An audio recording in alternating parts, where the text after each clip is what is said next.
భారత్లోని అన్ని ఛానల్స్ ను ఆంధ్రదేశంలో ప్రసారం చేస్తున్న ఏకైక network city cable. Welcome to city cable news. బులెటిన్ల ముందుగా హెడ్లైన్స్. మహాన్యూస్ ఆఫీస్ ను పరిశీలిస్తున్న డిప్యూటీ సీఎం బట్టి విక్రమార్క.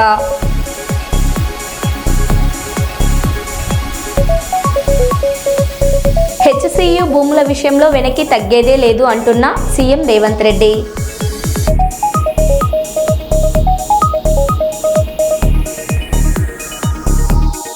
అక్రమంగా తెలంగాణ భవన్ లోపలికి వెళ్లేందుకు యత్నిస్తున్న పోలీసులు.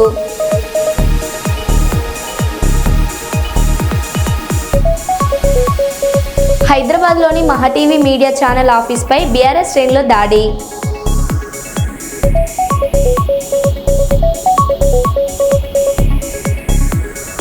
కర్నూలు జిల్లా మంత్రాలయం శ్రీ రాఘవేంద్ర స్వామి మఠంలో దళారుల దందాలకు తెర.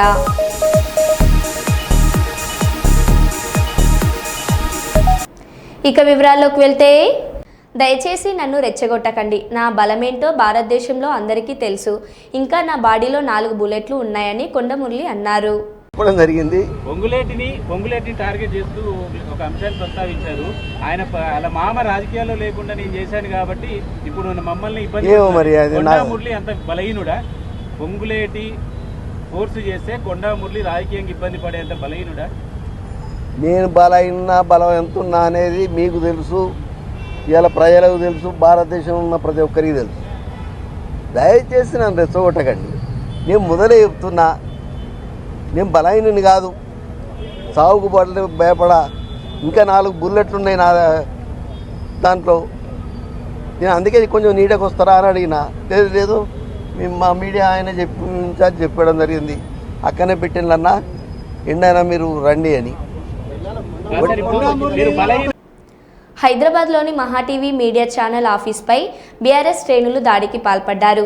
ఆఫీస్ డోర్లు, స్టూడియోతో పాటు కార్యాలయం బయట నిలిపి ఉంచిన కార్లపై బండరాళ్లు వేసి ధ్వంసం చేశారు. ఫోన్ ట్యాపింగ్ కేసులో బీఆర్ఎస్ వర్కింగ్ ప్రెసిడెంట్ కేటీఆర్పై అనుచిత కథనాలు ప్రసారం చేశారని ఇవాళ మధ్యాహ్నం బీఆర్ఎస్వి అధ్యక్షుడు గెల్లు శ్రీనివాస్ ఆధ్వర్యంలో ఓ తెలుగు న్యూస్ కార్యాలయం వద్ద శాంతియుత నిరసన వ్యక్తం చేశారు. ఈ నిరసన కాస్త ఉద్రిక్తతకు దారితీసింది. ఈ నేపథ్యంలో బీఆర్ఎస్ శ్రేణులు ఒక్కసారిగా న్యూస్ ఛానల్ కార్యాలయంపై దాడికి పాల్పడ్డారు. మహా టీవీ దాడి కేసులో టూరిజం కార్పొరేషన్ మాజీ చైర్మన్ గెల్లు శ్రీనివాస్ను పోలీసులు అరెస్ట్ చేశారు. మహా న్యూస్ ఆఫీస్ను పరిశీలిస్తున్న డిప్యూటీ సీఎం బట్టి విక్రమార్క.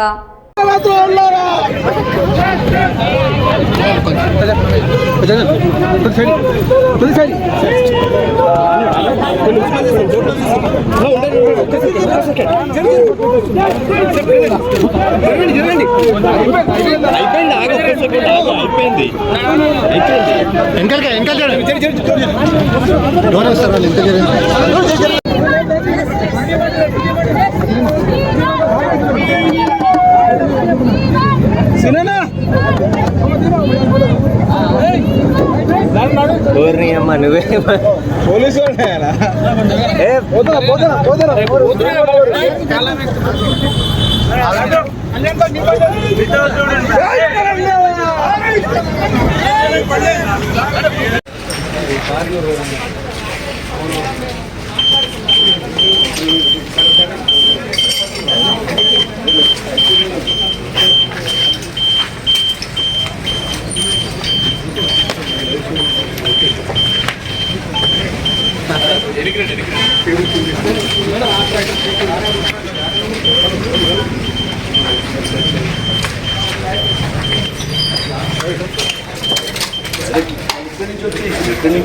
కొట్టుకుంటా పైకి వచ్చింది.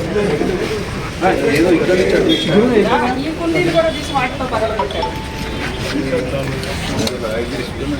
వెనక కొట్టారు.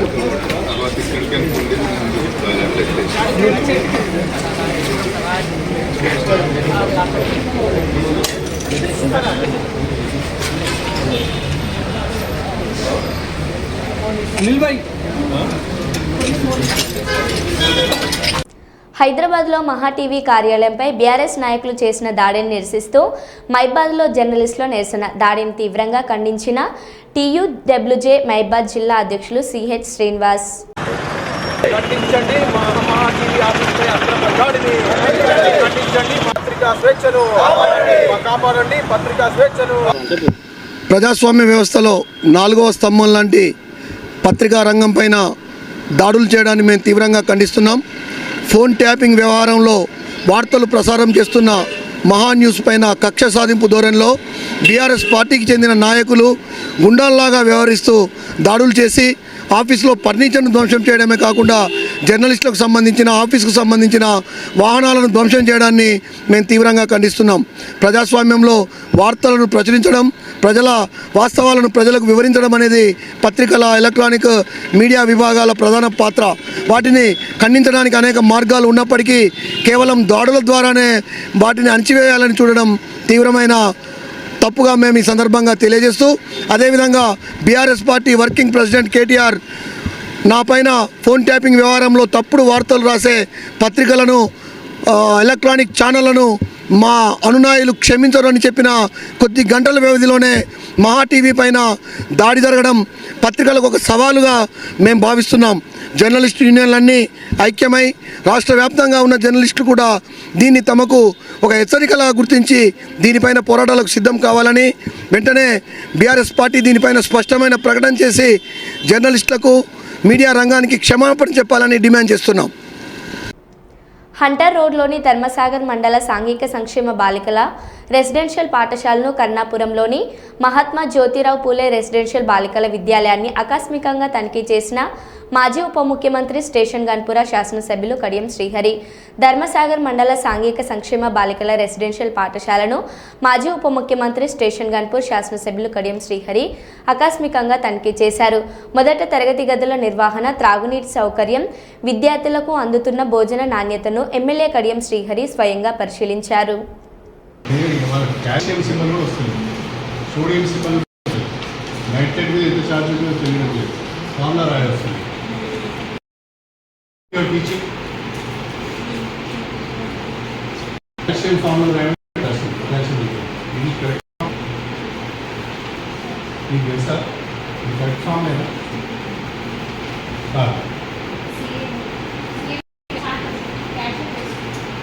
ఫార్ములా క్యాల్కులేటెడ్ ఫార్ములా కరెక్టేనా? నెక్స్ట్ క్వశ్చన్ ఏముండాలి?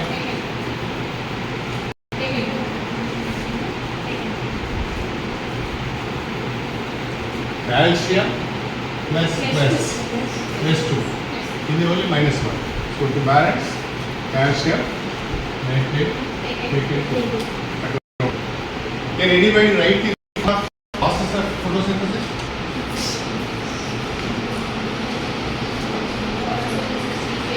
ఫోటోసింథసిస్ అనేది ప్రకృతిలో జరిగే ఒక గొప్ప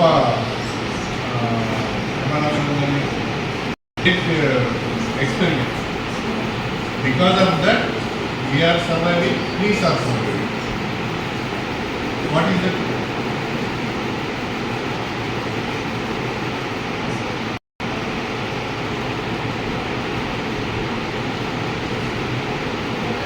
Only. మీకు స్టాక్స్ 2 నెలలకు వస్తాయా? మంత్లీ వస్తుంది. రెగ్యులర్గా వస్తున్నాయా స్టాక్స్? ఏం ప్రాబ్లం లేదు. ఎగ్స్ కానీ ఇది కానీ ఏం చేయాలి?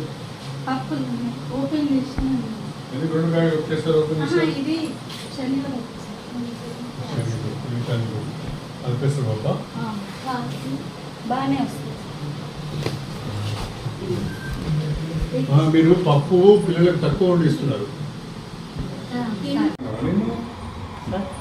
600 మంది 600 మందికి మినిమం జైన్ కావాలి మాత్రం మీదే.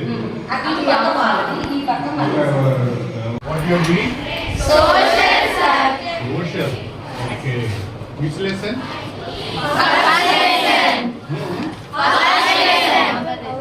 What is the title of the lesson? Our earth. Hey dog. Or a village. Substantiate. Your opinion. Stop there. Substantiate your opinion. Means what?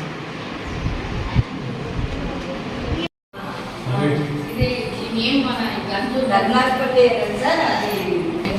Dining hall కూడా కామనా? సార్ నమస్తే. అమ్మా నమస్తే. ఏర్పాటు చేస్తారా నన్ను అమ్మక్క ఆ. ఏం చేస్తున్నారు? అలాగే మొత్తం 5 ఆ. మా స్వీపర్స్ కూడా ఉన్నారు కొంచెం. ఇవన్నీ బియ్యమా? అవును సార్. మీకు ఫ్రైడ్ రైస్ ఇస్తున్నారా? Fine rice sir. ఇప్పుడు బియ్యం ఇస్తున్నారా? సన్న బియ్యం ఇస్తున్నారు సార్.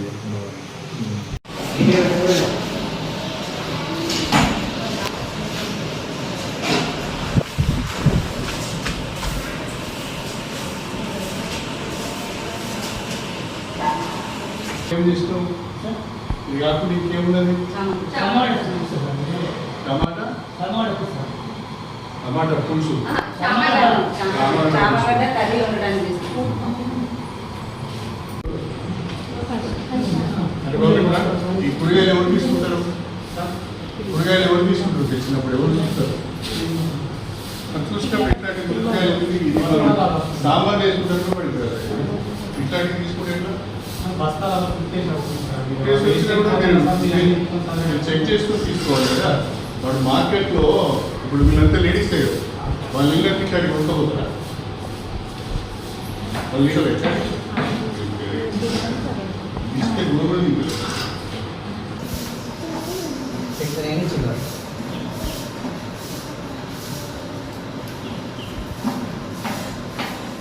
అప్పుడే అవి అన్నీ కరెక్ట్.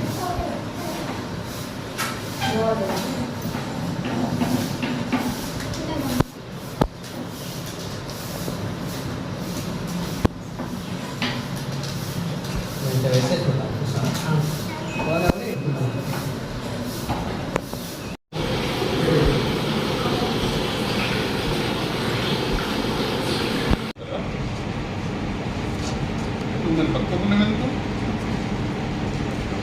మీకు అన్నం పెట్టలేదు కడుపులేనా అమ్మా? ఎవరు దానిపురమా? మావులే. ఏం చేస్తారమ్మా నాన్న? మమ్మీ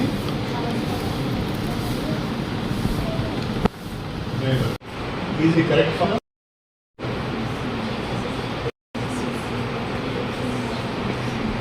మీకు మామూలే బ్యాలెన్సింగ్ చెప్పలేదా?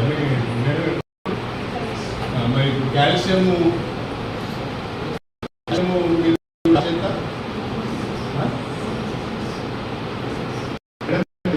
కెమిస్ట్రీ ఎవరు ఇక్కడ?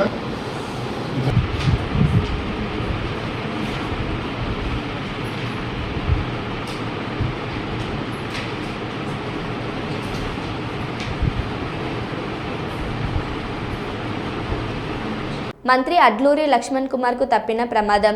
మెట్టుపల్లి నుంచి ధర్మపురి వెళ్తుండగా మంత్రి కారును ఢీకొట్టిన మరో కార్. ఊడిపోయిన మంత్రి కారు టైర్.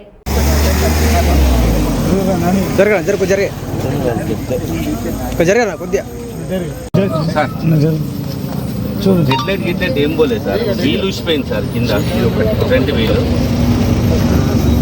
బండి పక్కకు తీసుకున్నా సార్ మెల్లగా సైడ్.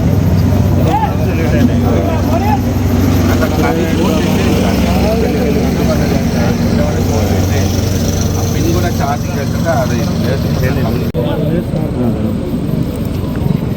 రామస్వామి సార్, రామస్వామి ఉన్నాడు సార్ బిఎస్లో తీసింది సార్ ఆయన దగ్గర. బేరింగ్స్ బ్రేక్స్ కూడా మన బ్రేక్సే ఉంటాయి. కేవలం బాడీ మాత్రమే బీపీ. మిగతా ఎంత ఉన్నది తెలుసా? నేను టోల్ చేస్తుంటే సేమ్ అయితే ఆ బేరింగ్ మీద దాని మీదనే అది వెయిట్ ఉంటుంది. ఆ బీపీ వెయిట్ అది ఒక 5 minutes నేనే బ్లాంక్ అయిపోయాను. బాడీకి ఏం కాలేదు, బాడీకి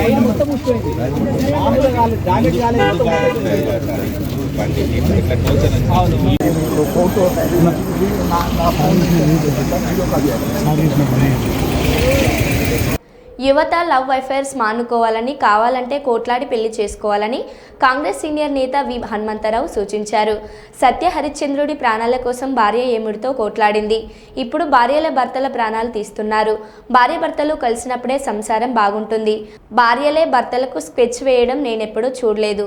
తల్లులే భర్తలను చంపేస్తుంటే పిల్లల భవిష్యత్ ఏం కావాలని ఆయన ప్రశ్నించారు. కనుక ఈ ఆచారం పోవాలంటే తప్పనిసరిగా మనం ఆలోచన చేయాలి. అదేవిధంగా ఆ 18th సెంచరీలో ఆయనకు వచ్చిన ఆలోచన ఇవాళ రాహుల్ గాంధీ గారు ఇంప్లిమెంట్ చేస్తున్నారు. బడుగు మొదలైన వర్గాల గురించి సామాజిక న్యాయం జరగాలని మా నాయకుడు కోరుతున్నాడు. కాబట్టి దాన్ని తప్పనిసరిగా మా రాష్ట్రంలో ఇంప్లిమెంట్ చేస్తాం.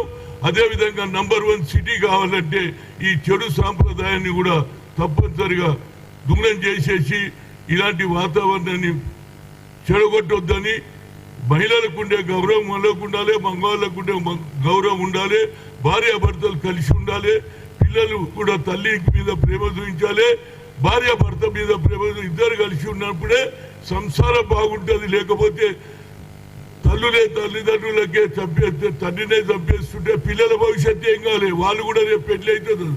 ఇదే విధంగా ఏదైతే లవ్ అఫేర్స్ జరుగుతుందో ఈ లవ్ అఫేర్స్ పక్కకు పెట్టి ఆలోచన చేయండి. మీరు లవ్ అఫేర్స్ తెలియకుంటే కావాలంటే మీరు పెళ్లి చేసుకొని, ఎందుకంటే మీకు వచ్చినటువంటి వయసు సరిపోతుంది కాబట్టి కొట్లాడి చేసుకొని కానీ పెళ్లి చేసుకుంటారు. తర్వాత భర్తను ఏ విధంగా చంపాలని మహిళలే అయ్యేదో పెళ్లి చేసుకుని ఆడపడిచే స్కెచ్ చేసే వాతావరణం నేను చూడలేదు. దీని మీద నేను ఏది లేవు, ఇదైతే మన ఏది హైటెక్ సిటీలో ఏదైతే జరుగుతుందో అది కూడా బంద్ కావాలని నేను ఎవరికి శ్రీధర్ బాబుకు లెటర్ రాస్తున్నా. అన్నిటికంటే మించింది ఏంటంటే ఈ వాతావరణాన్ని చెడగొట్టడానికి ఎవరు ఎన్ని అడ్డంకులు సృష్టించినా హెచ్సియు కంచె గచ్చిబౌలి భూముల్లో ఐటీ పార్కు స్థాపించి తీరుతానని సీఎం రేవంత్ రెడ్డి అన్నారు. రాజకీయాల ముసుగులో ప్రభుత్వం చేసే కార్యక్రమాలను అడ్డుకునే వాళ్లను క్షమించుకుంటూ పోదామా? మీరు ఒక్కసారి ఆలోచన చేయండి. ప్రజలకు తీర్పు ఇచ్చిండ్రు. 5 సంవత్సరాలు ఎవరు పరిపాలన సాగించాలో ప్రజలు ఆమోదం తెలిపిండ్రు. 5 సంవత్సరాల కోసం ప్రజలు ఎన్నుకున్న ప్రభుత్వాన్ని పని చేయనీయకుండా ప్రతిరోజు కోర్టులో లిటిగేషన్ వేసి పనులు చేస్తున్న వాళ్ళ మీద బురద జల్లి ఈరోజు నగర అభివృద్ధిని అడ్డుకోవాలనే ప్రయత్నం చేస్తున్నారు. ఇవాళ ఫైనాన్షియల్ డిస్ట్రిక్ట్ అభివృద్ధి అయితే దాదాపుగా 10 లక్షల మందికి ఉద్యోగాలు వచ్చినాయి. ఈరోజు ఇక్కడనే దుర్గం చెరువు పక్కన నాలెడ్జ్ పార్క్ వస్తే 5 లక్షల మందికి ఉద్యోగాలు వచ్చినాయి. అందుకే ఈరోజు గచ్చిబౌలి స్టేడియం పక్కన ఒక 400 ఎకరాల అభివృద్ధి చేస్తే ఇంకొక 5 లక్షల మందికి ఉద్యోగాలు కల్పించాలి, 1,00,000 కోట్లు పెట్టుబడులు తీసుకురావాలని విదేశీ పర్యటనలు చేసి అమెరికా, జపాన్, సౌత్ కొరియా లాంటి, సింగపూర్ లాంటి దేశాలలో పర్యటన చేసి దాదాపుగా 2,25,000 కోట్ల రూపాయలు పెట్టుబడులను ఆకర్షించి ఇవాళ సంస్థల్ని ప్రారంభించడానికి ప్రయత్నం చేస్తే ఈ రోజు పానకంలో పుడకలాక దాన్ని అడ్డుకున్నారు. ఇది తాత్కాలికమే. ఆ భూమి 2002-03లో ఎవరికో ప్రైవేటు వ్యక్తులకు కేటాయిస్తే 2024లో సుప్రీంకోర్టు వరకు వెళ్ళి కొట్లాడి 20 సంవత్సరాల పోరాటం తర్వాత ఆ భూమిని వెనక్కి రాష్ట్ర ప్రభుత్వానికి తీసుకొచ్చినాం. ఈరోజు ఎవరో కొందరు అవాంతరాలు అడ్డంకులు కల్పించినంత మాత్రాన ప్రభుత్వం వెనక్కి తగ్గదు. చట్టసభలలోనే కాదు, న్యాయస్థానాలలో న్యాయం కోసం కొట్లాడి ఆ స్థలాన్ని మళ్ళీ వెనక్కి తీసుకొచ్చి పెద్ద ఎత్తున ఐటీ కంపెనీలను అక్కడ ప్రారంభించడమే కాదు, లక్షలాది ఉద్యోగాలను కల్పించే ప్రయత్నము మన ప్రభుత్వం చేస్తుంది. కాంగ్రెస్ ప్రభుత్వం చెప్పిన జాబ్ క్యాలెండర్లో ఒక నోటిఫికేషన్ కూడా రాలేదు. ట్రాన్స్కో, ఎన్పీడీసీఎల్, ఎస్పీడీసీఎల్లో అక్టోబర్ 2024న నోటిఫికేషన్ ఇస్తామన్నారు. కానీ 2025 కూడా పోతుంది, ఇంకా నోటిఫికేషన్ రాలేదు. గెస్టేటెడ్ కేటగిరీ ఇంజనీరింగ్ సర్వీస్లలో అక్టోబర్ 2024న నోటిఫికేషన్ ఇస్తామన్నారు. ఇంతవరకు ఈ నోటిఫికేషన్ కూడా రాలేదు. గ్రూప్ 1 ప్రిలిమినరీలో అక్టోబర్ 2024లో ఫారెస్ట్ ఉద్యోగాలకు నోటిఫికేషన్ ఇస్తామన్నారు, అది ఇవ్వలేదు. జాబ్ నోటిఫికేషన్స్ వేస్తామని అసెంబ్లీలో పెట్టి కూడా మాట తప్పిన పార్టీ కాంగ్రెస్ పార్టీ అని మాజీ మంత్రి ఎమ్మెల్యే హరీష్ రావు అన్నారు. 2024 పోయింది, 2025 వస్తుంది కానీ నోటిఫికేషన్ రాలేదు. రెండవది gazetted category engineering services October 2024లో నోటిఫికేషన్ ఇస్తామన్నారు, ఇంతవరకు ఈ నోటిఫికేషన్ కూడా రాలేదు. అదేవిధంగా గ్రూప్ 1 ప్రిలిమినరీ అక్టోబర్ 2024లో ఇందులో ముఖ్యంగా అసిస్టెంట్ కన్జర్వేటర్ ఆఫ్ ఫారెస్ట్ ఉద్యోగాలకు నోటిఫికేషన్ ఇస్తామన్నారు, ఈ నోటిఫికేషన్ ఇంతవరకు రాలేదు.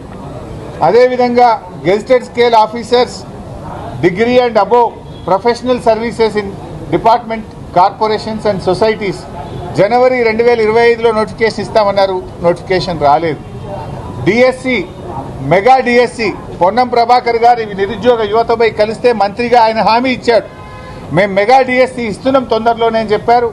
అసెంబ్లీలో పెట్టిన జాబ్ క్యాలెండర్లో కూడా ఫిబ్రవరి 2025న మెగా డిఎస్సికి పిలుస్తామని చెప్పారు. నోటిఫికేషన్ ఇంతవరకు రాలేదు. అదేవిధంగా ఫారెస్ట్ బీట్ ఆఫీసర్స్ ఫిబ్రవరి 25న నోటిఫికేషన్ ఇస్తామని చెప్పారు. ఇది కూడా రాలేదు. ఎస్ఐ కానిస్టేబుల్స్ ఉద్యోగాలకు ఏప్రిల్లో నోటిఫికేషన్ ఇస్తామన్నారు. అది కూడా రాలేదు. ఏది రాలేదు. మీరు పెట్టిన జాబ్ క్యాలెండర్లో ఒక్క నోటిఫికేషన్ కూడా రాలేదు. ఇది జాబ్ క్యాలెండర్ కాదు, ఇది దగా క్యాలెండర్, జాబ్లెస్ క్యాలెండర్, నిరుద్యోగ యువతను మోసం చేసిన క్యాలెండర్ తప్ప ఏమి లేదు. శాసనసభలో కూడా పెట్టి మాట తప్పిన పార్టీ కాంగ్రెస్ పార్టీ. అసెంబ్లీలో పెట్టారు మీరు. అసెంబ్లీలో పెట్టి కూడా ఒక్క ఉద్యోగానికి కూడా నోటిఫికేషన్ ఇవ్వలేదు. ములుగు జిల్లా కేంద్రంలో రియాన్స్ వైన్ షాప్లో అర్ధరాత్రి షట్టర్ బ్రేక్ చేసి దొంగతనం. పోలీసులకు సమాచారం అందించిన షాప్ యజమాని. కేసు నమోదు చేసి దర్యాప్తు చేస్తున్న పోలీసులు. పూర్తి వివరాలు ఇంకా తెలియాల్సి ఉంది.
మరో బులెటిన్లో మళ్ళీ కలుద్దాం. Stay tune.